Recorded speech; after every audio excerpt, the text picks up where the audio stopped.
Welcome to Know Your Mobile. This is Basil and I'm giving you a quick video comparison of the Samsung Galaxy Nexus versus the Google Nexus 4.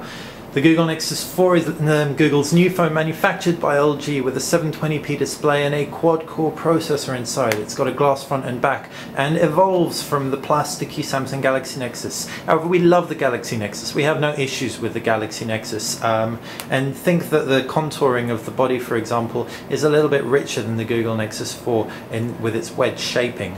So moving on to kicking off with design, and as we said, we love both of these phones from the off. The Google Nexus 4 is definitely a little bit more luxurious in the hand. This is thanks to the glass front and back. The glass back has a lot more personality. Rather than being, for example, a molded plastic back, we've got a checkerboard-esque marbly pattern on it. And the screens are both pretty gorgeous, 720p displays. However, the AMOLED Pentel display on the Galaxy Nexus is noticeably less sharper. It doesn't deliver quite as pure whites. However, colours are very vibrant. The Galaxy Nexus screen is also a little bit duller, but this could be because it's quite an old device and we've used it a lot.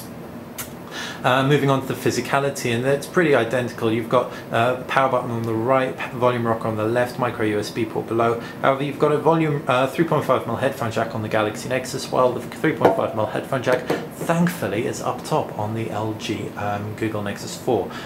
Same on the reverse camera, 8-megapixel camera on the Nexus 4, 5-megapixel camera on the Galaxy Nexus, flash and logos. Both fit really nicely in the hand. The Samsung Galaxy Nexus is maybe a little bit more forgiving because it's got the more curved backing as opposed to the rigid plastic glass to plastic edge. But yeah, ultimately same but different. We do prefer the Nexus 4, we're not going to lie, but we have a real place in our heart for the Galaxy Nexus.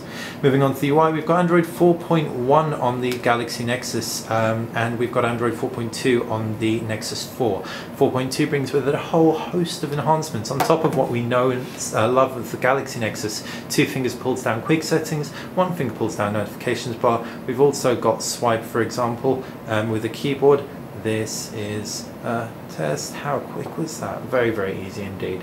On top of that, you've got some changes to the camera UI and lock screen. The lock screen is edge-to-edge swiping pulls you across your widgets, while the camera UI enables a quick hold of a long press of the focal point to pull up quick settings, which are really nice. You've also got the addition of HDR mode and onboard photo editor, as well as a range of options when it comes to photography, such as 360-degree landscape, so you can make your own street view basically, and it looks pretty cool.